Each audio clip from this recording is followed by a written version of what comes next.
Hello everyone, welcome back to Simuscope. Today I have a model of a three-phase voltage source inverter modeled in Simulink, and it converts DC voltage into three-phase AC output using 6 switching devices.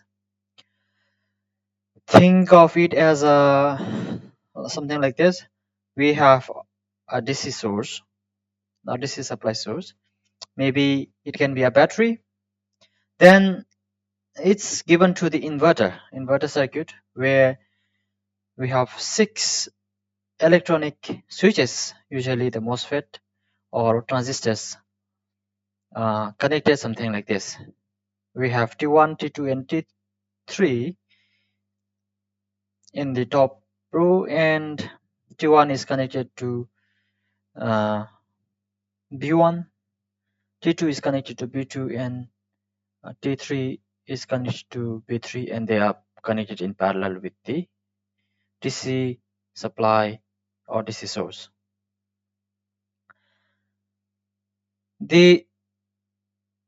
Each transistor's gate of the transistor is connected to the PWM generator pulse, and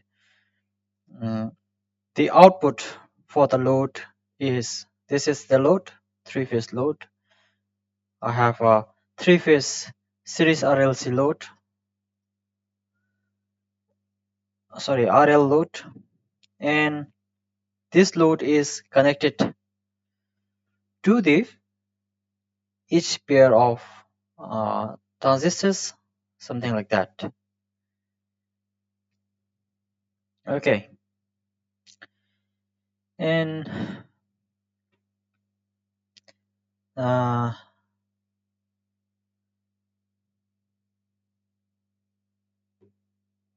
then I have the phase voltage, that these are the filters, and I can get a phase voltage at the bottom in this display block.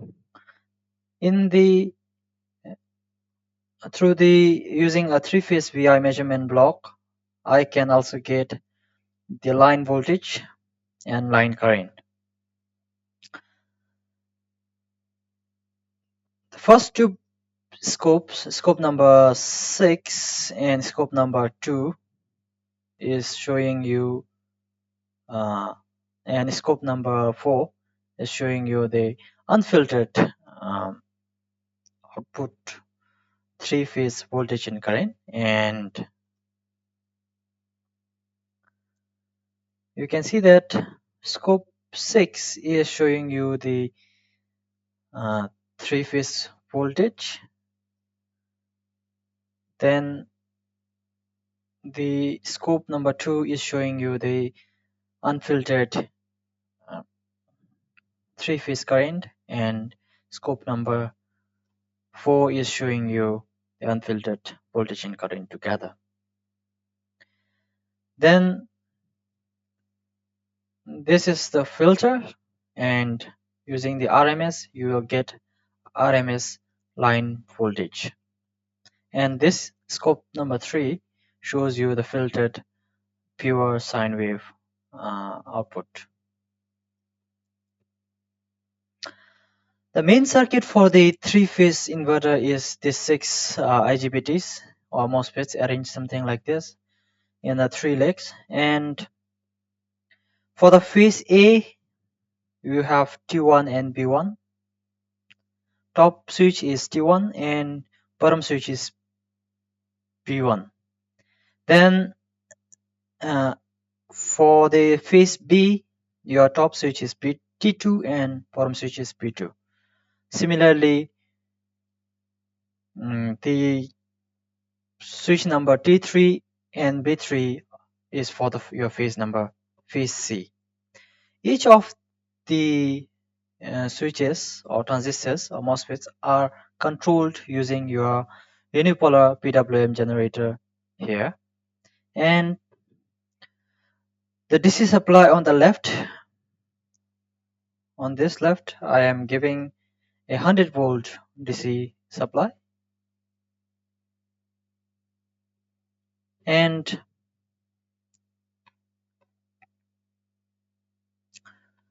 you can see that top of the DC supply, the top rail is a DC positive and the bottom rail is a DC negative. So you are saying that you are connecting DC positive to the T1, then phase A output, then B1, then back to the DC negative. This is DC negative. Similarly, same for the phase B and phase C. It's the same idea for phase A, B and C. Now, very important rule, the top switch and the bottom switch cannot be on together. For one leg inverter leg, for one inverter leg, let's say for phase A, if T1 is on and B1 is off, then the phase output will be phase A will be connected to the positive DC.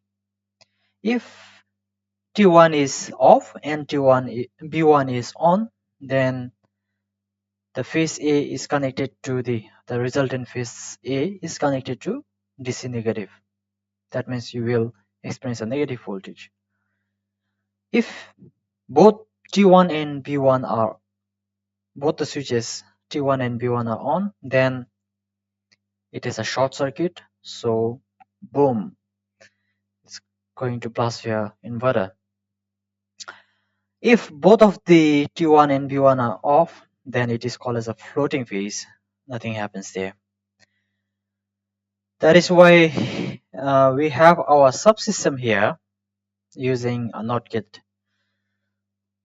Now, all of these 6 switches are controlled using the unipolar PWM generator.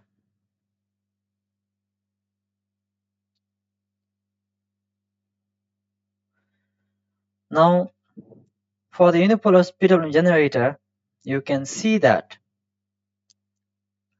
the block generates the gate pulse for 6 switches. Inside it, we have 3 constant blocks. Firstly, the magnitude. This is MA.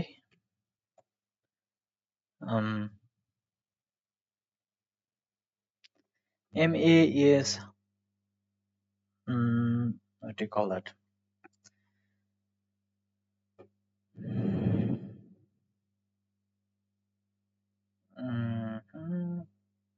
Modulation index. Yeah, I almost forgot that. It's called a modulation index.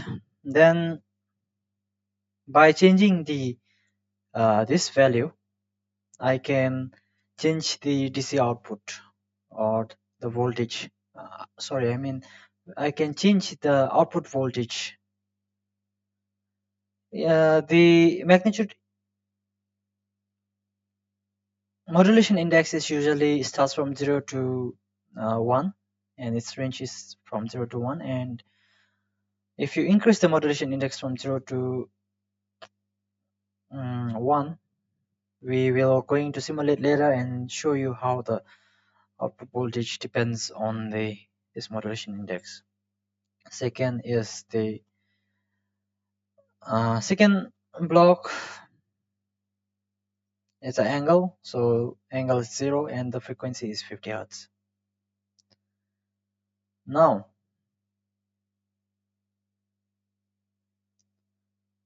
phase angle. Now, this PWM generator will produce a 3-phase 50 Hertz 3-phase reference signal. 3-phase 50 Hertz reference signal, and your reference signal can be, let's say this is VA. This is VA reference, this is VB reference, and this is VC reference. They are usually separated by 120 degree, which is a phase A reference voltage you will get by sine omega t. Phase B, V phase B is equals to sine omega t minus 120, and phase C, this phase C is given by sine omega t plus 120 degree, right? So we can say that three phases are separated by 120 degree, and the phase reference wave looks like, for the phase A it is a sine wave, then phase B it will look something like this.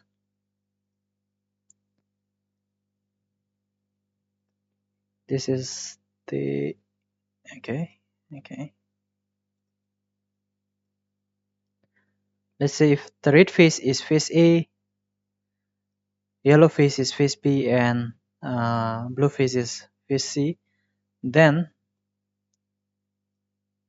you have phase A sine wave, same sine wave but delayed by 120 degree, and same sine wave, it is advanced or delayed by 120 degree. So this is how we create a balanced three-phase AC.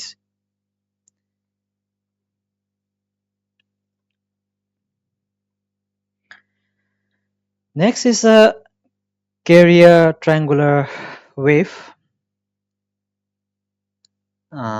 This triangular wave block is a PWM carrier, and the inverter compares each sine reference with the sine wave reference with the triangular carrier using this operational relational operator.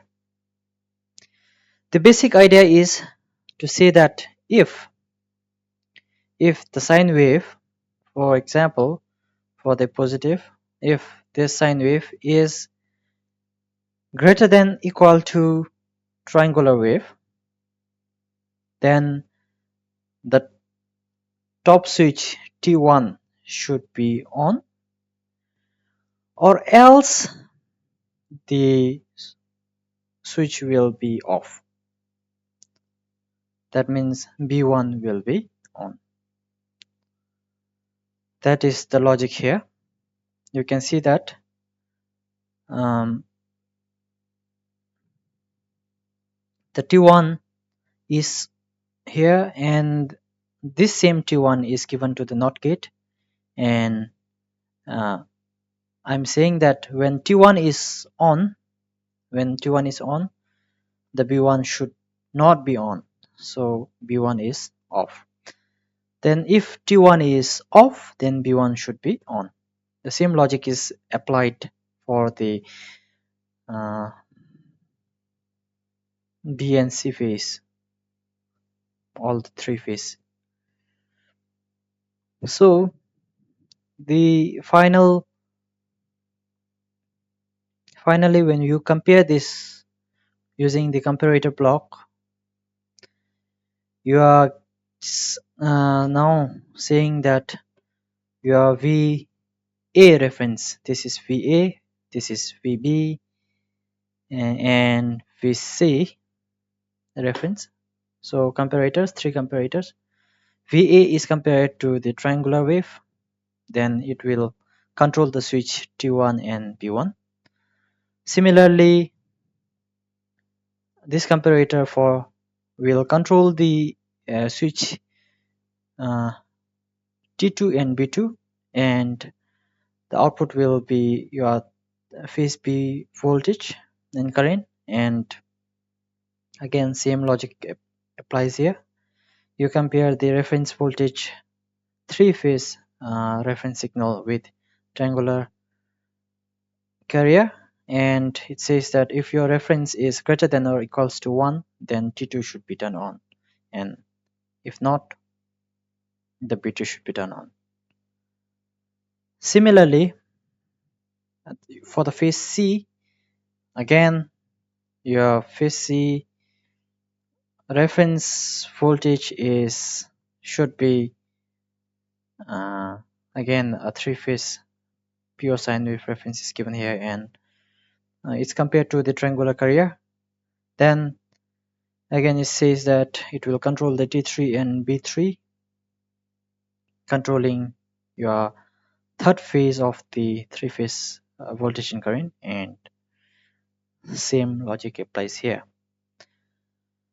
Using this PWM, your 6 PWM get pulse, you are controlling the 6 inverter switches. Now let's see what the inverter output looks like. You have a three-phase load, which is RL load with this resistance and inductance. Now firstly, the line voltage. Let's see only the before filtering, the inverter output is not a perfect sine wave. So let's see the voltage.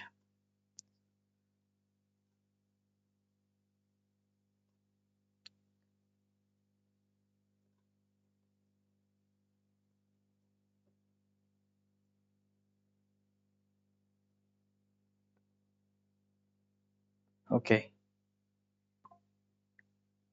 your voltage looks like something like this: phase A, phase B, and phase C.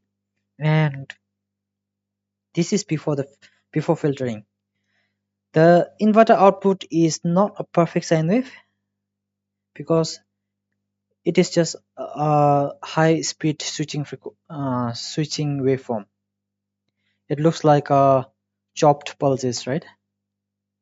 You have positive VDC, negative VDC, and 0 here. Still have 100 volts, 100 volts. But because the pulse width follows a sine pattern, something like this, it goes from positive 100 back to 0, again positive 100, 0. You have a sine wave pattern, the average value becomes sinusoidal. Similarly with the blue, if you can see here, it goes down. It follows the sine wave pattern. So the average value becomes a sinusoidal. That is the magic of PWM. Now, if you check the current is much more like a sinusoidal sine wave, but you can see that it is not a pure sine wave.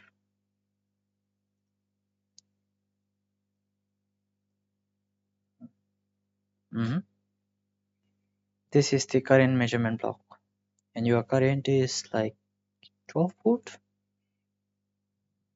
to negative 12 volt. Okay,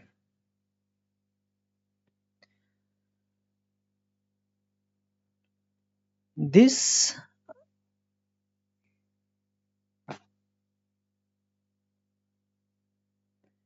the load or filters will smooth it into something more closer. I have a filter here, so it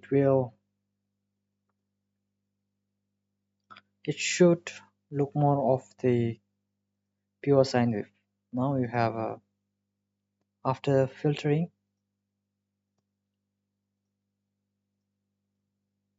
your voltage looks like this, and your current is the blue waveform. So your voltage is filtered, and uh, you have a pure sine wave, and you have a beautiful current sinusoidal waveform too. Next is the phase voltage. This is a line voltage. You have a phase voltage. You're measuring the phase voltage, and your phase voltage waveform looks something like this. Again,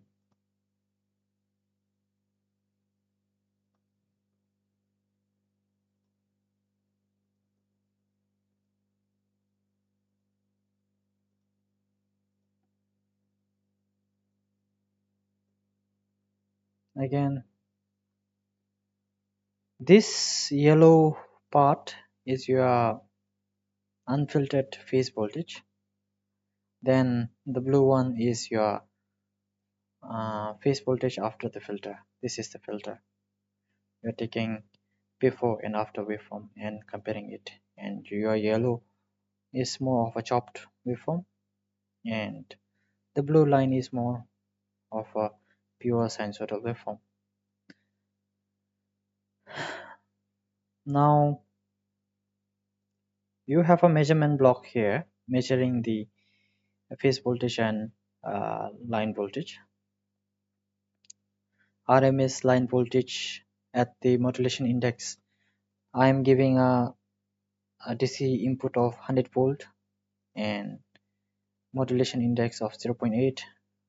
My output is line voltage is 48.16 volt, and the phase voltage is 29.69.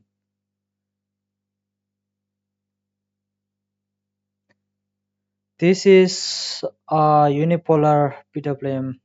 We call it as a unipolar because, strictly speaking, for a three-phase inverter, this is usually called as a sinusoidal PWM, not a pure single wave unipolar PWM, because we have a three-phase, three sine reference plus one triangular carrier. This is a standard three-phase SPWM.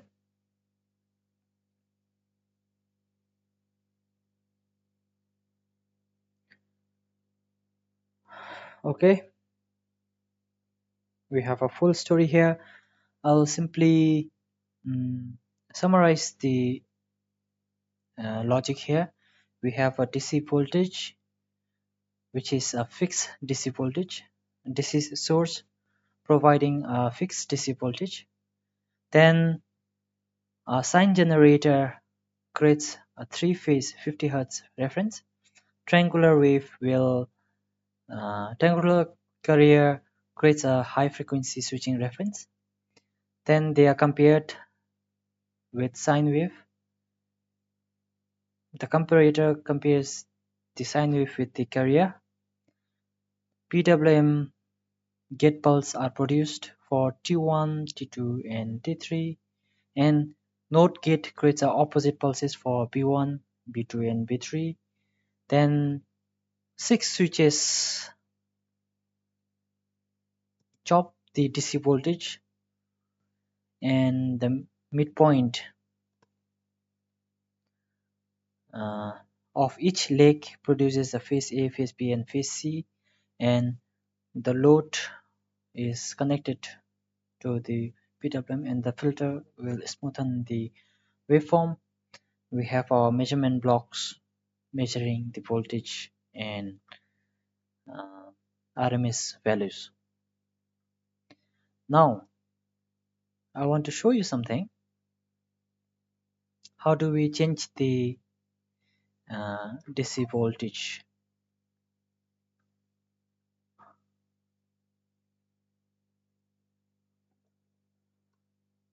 Okay, how do we calculate this?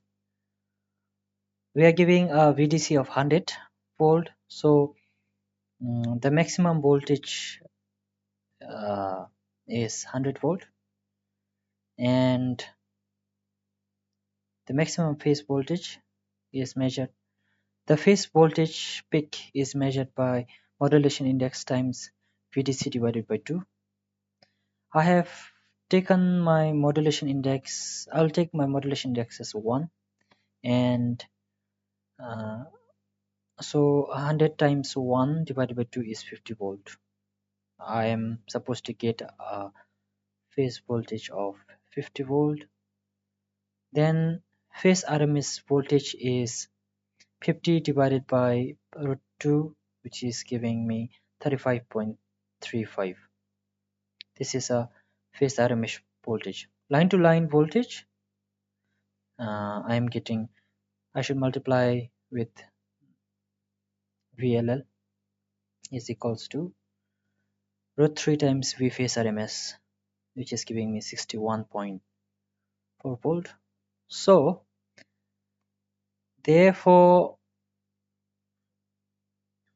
my DC input is 100, peak voltage is 50, RMS voltage is 35, and line voltage is 61 at the modulation index of 1. Similarly, if I change my modulation index, I have at 0.8, 48.9 is my line RMS, and at 0.5, 30.6 volt, I should get my line RMS as 30.6 volt.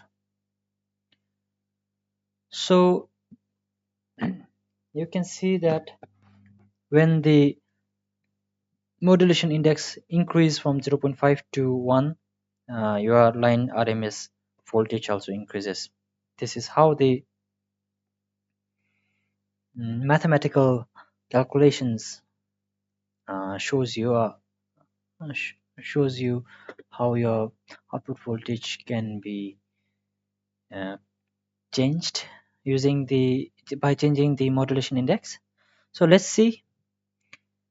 At I already have my modulation index 0.8, so my line RMS is 48.16, which is close to the 48.9 volt at modulation index of 0.8. Let's convert it into, let's change the modulation index to 0.5,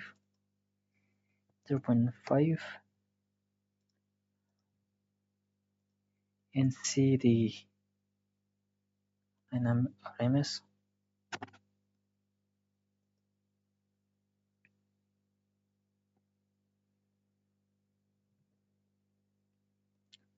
At the modulation index of 0.5, I'm expecting 30.6 volt.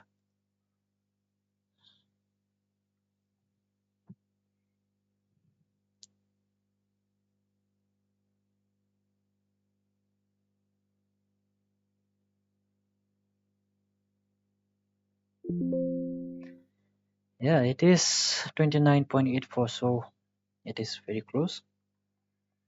Then at modulation index of 1,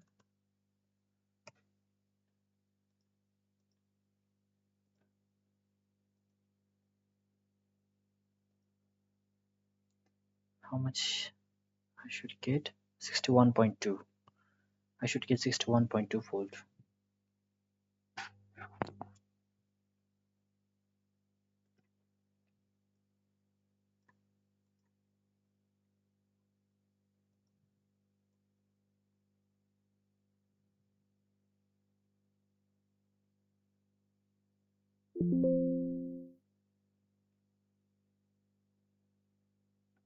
Okay, yeah, I'm getting 59.52.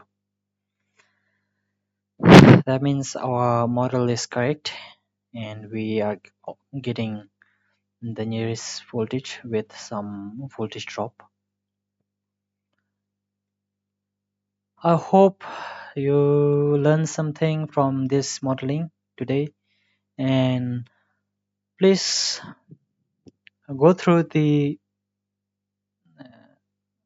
my profile. I'm going to upload this Simulink model in the Gumroad, and you can download and use it for yourself in your projects for simulating the three-phase SPWM inverter. Thank you. Please do not forget to like, share, and subscribe. Thank you so much.